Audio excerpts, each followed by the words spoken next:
Hi, it's Paul Giammarco, and welcome to This Week in Rock and Roll History. Today, we time travel in the Wayback Machine to 1968 to take a look and a listen to Iron Butterfly's iconic In-A-Gadda-Da-Vida.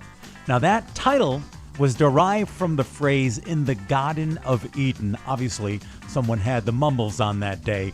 It's a song recorded by Iron Butterfly and written by band member Doug Ingle. They released it in 1968 on that album of the same name, In-A-Gadda-Da-Vida. The song clocks in at an amazing 17 minutes long, and it takes up the entire length of the second side of the album. The lyrics, if you ever get a chance to listen to them, are really a love song from the biblical Adam to his mate Eve. They're simple, and they're heard only at the beginning and the end of the song.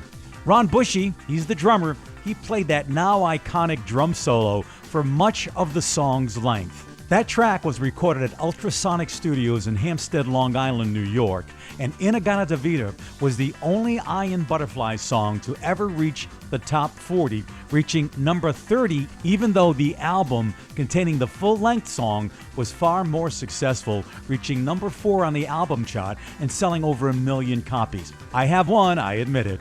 An 8-minute and 20-second edit of that song was included in the soundtrack to the 1986 film Manhunter.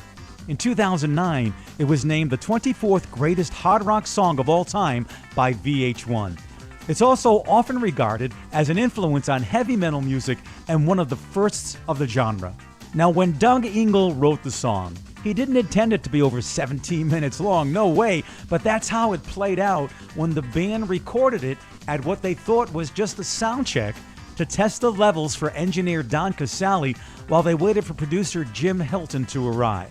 Casale thought, well, keep the tape rolling. This sounds pretty good. The band's in a groove. And after the rehearsal was completed, they all agreed that the performance, even though, if you listen to it really closely, lots of mistakes going on, there was also a lot of raw energy.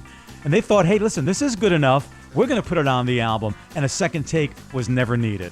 If you'd like to hear the full 17 minutes of In-A-Gadda-Da-Vida, click the link below in the comments section, and you'll do just that.